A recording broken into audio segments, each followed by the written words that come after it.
L'écoutez Sirot Chelek Yud-Zayin, première sira sur est mort. Le rabbi ici précise, il explique que le commentaire de Rashi est extrêmement précis et que même les titres que Rashi donne à ses commentaires sont extrêmement précis. Ici dans notre paracha, on parle de l'ensemble des fêtes et des jours de Yom Tov.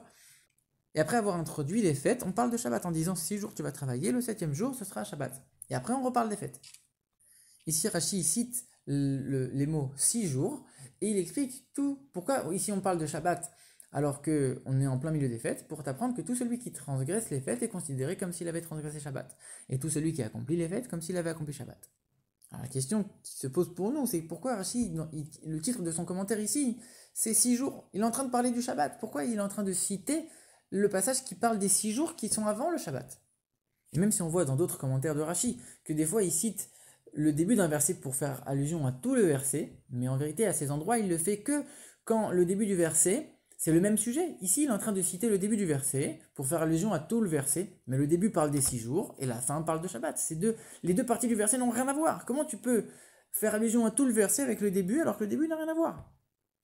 Une autre question qu'on peut poser, pourquoi Rashi ici il est en train de parler d'abord du côté négatif? Sous celui qui transgresse, il est considéré comme s'il va transgresser Shabbat. A priori, il parle du côté positif d'abord.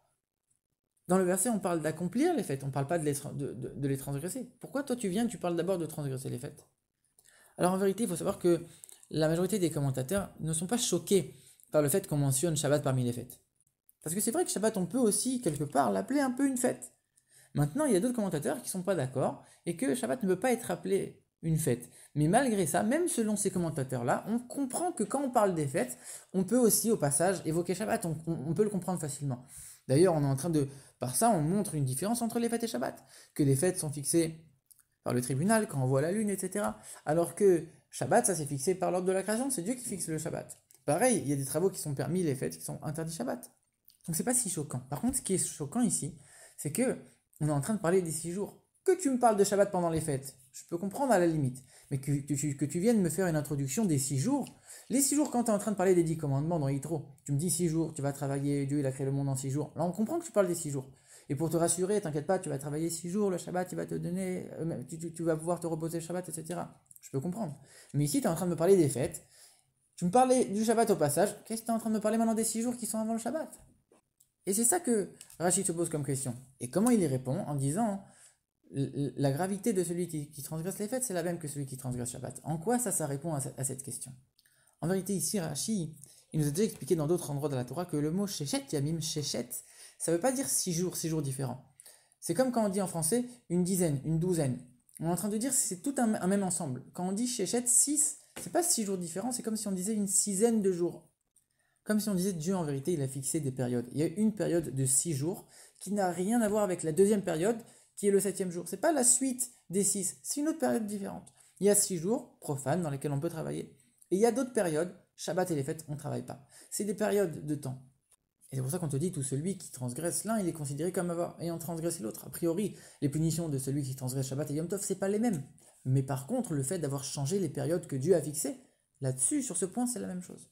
Et donc maintenant, on comprend pourquoi Rachid est en train de citer 6 jours.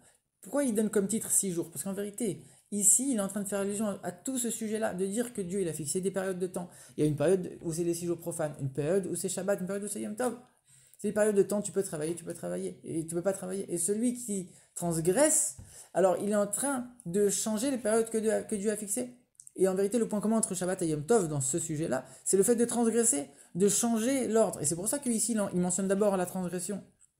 Tout celui qui transgresse, alors il est considéré comme s'il avait changé les périodes que Dieu il a fixées. Il transgresse Shabbat, il transgresse Yom Tov, finalement c'est la même chose. Il change l'ordre des périodes. Maintenant, quelle profondeur on peut tirer de cette explication de Rashi? Rabbi explique que finalement travailler c'est pas uniquement une option, c'est une mitzvah. C'est dans le service de Dieu du juif, on doit travailler pendant les 6 jours de la semaine, c'est normal. On doit faire de ce monde une demeure pour Dieu, on doit travailler, on comprend.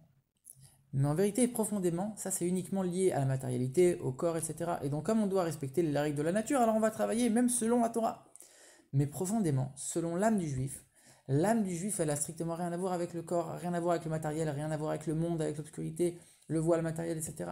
Et donc elle est profondément liée à Dieu, elle n'a rien à voir avec le travail. Et quand on est dans les 6 jours de la semaine, alors là on comprend, c'est une mitzvah, on doit faire notre service de Dieu en travaillant, etc. Mais quand ça arrive le Shabbat, l'âme, elle s'exprime beaucoup plus. Le voile du monde et le voile de la matérialité, il devient beaucoup plus faible. L'âme prend plus de place et on n'a même plus besoin de travailler. Et comme l'âme, elle a une influence sur le corps, par le fait qu'on se libère pendant le Shabbat et le Yom Tov, qu'on se libère de ce voile, de cette obscurité, de cette matérialité, on se sort un petit peu de ces limites, ça nous donne la force que le corps et la matérialité pourront sortir définitivement de leurs limites et de leur obscurité avec la venue, si Dieu veut, très bientôt de Mashiach.